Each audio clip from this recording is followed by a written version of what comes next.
Bueno, estoy con la licenciada en nutrición Inés Arruti y te voy a decir algo. Cultivar, nutrir, preservar juntos. Exacto. Ese es el lema. El lema este año del Día Mundial de la Alimentación. Perfecto. Que como muchos saben, todos los 16 de octubre se conmemora el Día Mundial de la Alimentación.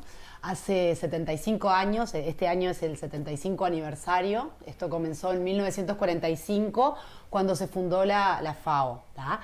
El motivo de esta conmemoración es concientizar a la población mundial de la situación vulnerable que viven muchísimas personas con el tema de la hambruna en el mundo. Y bueno, todo el tema del cambio climático y cómo afecta esto a los más vulnerables. Este año particularmente todavía agravado aún más con el tema de la pandemia, ¿no? Terrible. La situación de pobreza mucho más extrema y la dificultad del acceso a los alimentos también, ¿no? Había un gran objetivo que era disminuir la pobreza en el mundo para el año 2030 y bueno, la realidad es que la pandemia por COVID amenaza con volver un poco atrás todos los logros que se habían realizado en estos 75 años. Bueno, uno de los objetivos, además de ese, es incentivar y estimular a todos los países miembros, que son más de 194, a que se comprometan a realizar acciones bueno, para cambiar esta situación. ¿Qué tenga que ver con esto? La primera palabra, cultivar. Cultivar. ¿Por qué cultivar? Porque la realidad es que hay más de 2.000 millones de personas que tienen dificultad al acceso a los alimentos en el mundo, o sea, que viven en situación de extrema pobreza. 2.000 millones. 2.000 millones, es un número que debe haber un montón de niños dentro de esos 2.000 millones. Por supuesto que hay un montón de niños y que generalmente en la etapa de crecimiento están aún más vulnerables. Las personas en los países más pobres, generalmente el 60% de los alimentos de su día a día provienen de la agricultura. Claro. Entonces, lo que se busca con todas estas acciones es, bueno, buscar una agricultura más sostenible, de alimentos que sean más nutritivos para combatir la malnutrición, ¿no? Claro. Teniendo en cuenta que estas personas se cultivan parte de su alimento. Sí, de su autocultivo. Claro, por eso. Entonces es muy importante también que los países desarrollados compartan la tecnología que tienen para que haya una mejor productividad y bueno, así por lo menos desde el punto de vista de lo que ellos realizan en el autocultivo, logren una dieta de mejor calidad, claro. ¿no? También se necesita mayor compromiso por parte de los países, de los estados, de los gobiernos, que pueden realizar muchísimas acciones. Yo creo que de las personas. Y de las personas. Son los tres grandes puntos. Claro. Los países, que serían los gobiernos, el sector privado y la sociedad civil. Exacto. Desde el punto de vista de los países y de los gobiernos, bueno, regulando todo el tema de la publicidad engañosa, o sea, para poder fomentar que la gente elija alimentos saludables, todo el tema de los rotulados, que sean fáciles de leer, que bueno, en nuestro país, como ya lo hemos hablando, bastantes avances tenemos. Bastantes avances, claramente. Sí, y a nivel mundial, generalmente, en este tema, en los últimos años se ha movilizado. Y bueno, por parte de la sociedad civil también, con el tema de la difusión, por ejemplo, como lo que estamos haciendo nosotros ahora. Claro.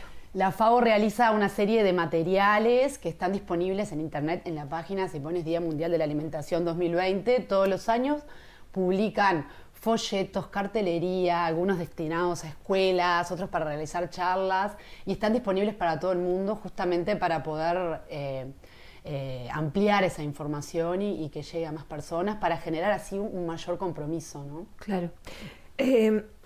La segunda palabra, nutrir y preservar. Nutrir, ¿por qué? Porque actualmente coexisten. O sea, desde que se formó la FAO, siempre la prioridad era luchar contra el hambre y la pobreza. Actualmente, como ya también lo hemos hablado en otras ocasiones, se da una situación que están coexistiendo, por un lado, el hambre con la epidemia de la obesidad, pero que también es una malnutrición. Una es malnutrición por defecto, por falta, por carencia. Y otra es por exceso. Sí. O exceso de lo malo. exceso de lo malo, Claro. o tener muchas calorías. Sí, porque la aumentar panza de peso, llena no es estar pero bien no quiere decir que tengo alimentado. los nutrientes necesarios. Claro. Entonces ahí también tengo una situación de malnutrición. Entonces, por eso es tan importante de que, bueno, lo que se coseche, de que se optimicen los recursos. La cantidad de alimentos que hay en el mundo daría para que nadie pase hambre. Si uno Y ve no- la cantidad de alimentos que se tiran. El 14% de los alimentos que se producen a nivel mundial por año son desperdiciados. Sí, sí. Entonces, también lo que se busca es eso, generar conciencia y optimizar las prácticas agrícolas para evitar estos desperdicios y para que se distribuyan mejor esos alimentos para que 2.000 millones de personas no pasen hambre. También otra situación que se da es que se está perdiendo la biodiversidad en los cultivos. El 66% de los cultivos a nivel mundial son de 9 especies. Nada más. ¿Tá? Que generalmente las 4 más conocidas es trigo, papa, maíz y arroz. Se está perdiendo biodiversidad. Entonces, bueno, eso también afecta al cambio climático. Claro. Es todo como una Sí. cadena enrabada que, bueno, que lo que lleva es al aumento de la malnutrición, de la pobreza. Y bueno, esperemos que ahora el tema de la pandemia se solucione lo más rápido posible. Yo creo que- las consecuencias ya están, Sí. pero bueno, sí, no sé. Tenemos que adaptarnos a una nueva realidad y dar vuelta. O sea, como que de esto es muy difícil que se vuelva, de hecho, ¿no? Es como Sí, esa sí. sensación de que cualquier guerra que afecta a un sector del mundo tiene como un proceso de años volver a- para poderse acomodar. No, y esto no es un sector. como que fue todo el mundo. Ninguna No hubo- zona está exenta de las nadie quedó fuera. consecuencias. Sí. Nadie quedó fuera. Sí. Obviamente siempre los más castigados y los más perjudicados son los más vulnerables, ¿no? Claro. Claramente. Pero bueno, nadie quedó fuera. En No, este caso no. ni las potencias mundiales, ni no distinguió entre clases sociales, ni Exacto, nada. exacto. Entonces, bueno, se sostiene que el cambio, las acciones en conjunto es la mejor estrategia para combatir toda esta situación, ¿no?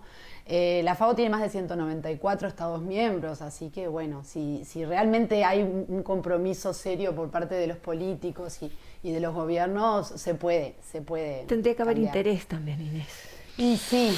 Que a veces Es que ahí está el problema, la entramos en lucha de terrenos, intereses. entramos en terrenos Por borrascosos. ejemplo, en el sector privado, el tema, ¿por qué ahí están los problemas con el tema del rotulado nutricional? Y porque el sector privado tampoco le conviene que los alimentos tengan ese cartel. Entonces ahí empieza el ida y vuelta, son luchas de intereses. Claro. Por eso es que se pide un mayor compromiso, tanto de los estados, pero también del sector privado y bueno, de la sociedad civil, ¿no? Sí, en lo individual cada uno de nosotros tomar mucho más conciencia. Es que todo lo que hagamos hoy puede repercute en el futuro. O Todo sea, lo que ya las hicimos acciones de tiene, hoy, tiene un efecto directo sobre totalmente. el presente. El presente de hoy es consecuencia también de las acciones de los antepasados. Eso hay que Exacto. ser consciente. O sea, cada granito de arena importa. Yo siempre me llama la atención mucho, Julio trabaja en el mercado y me llama la atención cuando él me cuenta la cantidad de cajones y cajones y cajones de verduras que se desperdician. Es doloroso. Y vos ver decís, eso. no puede ser, o sea, yo qué sé, la naranja, mandarinas, bueno, Sí, manzanas, que también a duraznos, veces cuando se ciruelas. desperdician uno los ve y dice, pero no sé si están para desperdiciar todo. Bueno, claro, pero claro, porque de repente no se logró el precio o Sí, lo que sí, fuese. Y bueno, y al que lo generó le sale más caro el flete para volverse a llevar toda esa verdura Claro, que claro. dejarla y bueno, y termina. Y vos decís, y en todos los países, yo supongo que en todos los países debe pasar lo mismo. Sí, acá tenemos el problema de la centralización también, todo el Sí. Montevideo, que eso es un poco también, ¿no? Complejo. La dificultad. Pero yo lo que yo digo es toda esa comida que imagínate se tira. en mega ciudades tipo San Pablo, Sí, Buenos sí, Aires, sí. lo que deben ser los volúmenes Impresionante. de desperdicio. Es doloroso realmente, Claro. realmente verlo. Entonces justamente la idea es poder redistribuir mejor a través del compromiso de los gobiernos. Porque ¿no? tiene que haber una unificación de alimentación, ¿no? Es como muy utópico de repente, pero decir, bueno, si sabemos que no vamos a tener tantas toneladas de naranja que no las vamos a usar, yo qué sé, es como... Que ya haya una vía de Claro, ya me decís, bueno, no la destinada. vamos a tener, la vamos a sacar por otro lado o lo que sea, pero realmente es como el ver uno que viene una época, o sea, claro, según la edad de cada uno, nuestros abuelos o nuestros padres vivieron guerras. Sí, entonces claro. Es como eso de la comida no se tira, ¿no? Esa sensación de la comida no se tira. Toda esa cultura de los abuelos nuestros. Que la habíamos olvidado. Sí, sí, ¿no? sí, porque ahora lo que hay es la abundancia Exacto. de alimentos que no son los más nutritivos, claramente. Exacto. Siempre hablamos del tema de los ultraprocesados, pero se da un poco más la abundancia. Obviamente que no en todos lados, hay personas que están con recursos limitados, ni hablar, ¿no? Por supuesto. No hay que ser tan inconsciente, pero en realidad se da una situación, siempre se habla del tema de la pandemia de la obesidad, se corrió un poco tanto el foco sobre todo en nuestro país, de la desnutrición, de la desnutrición más que por el exceso. a la obesidad. Pero igual, coexisten las dos. Sí, sí. Porque si hablamos de 2.000 millones a nivel mundial, claramente coexisten. Sí, sí. De personas que no tienen acceso a una dieta equilibrada, es una situación complicada. Muy complicada. Muy complicada. Y muy dolorosa. Por eso estas situaciones de generar conciencia y de reproducir todo esto, está bueno, Lourdes. Como siempre. Gracias, Inés. Bueno, gracias.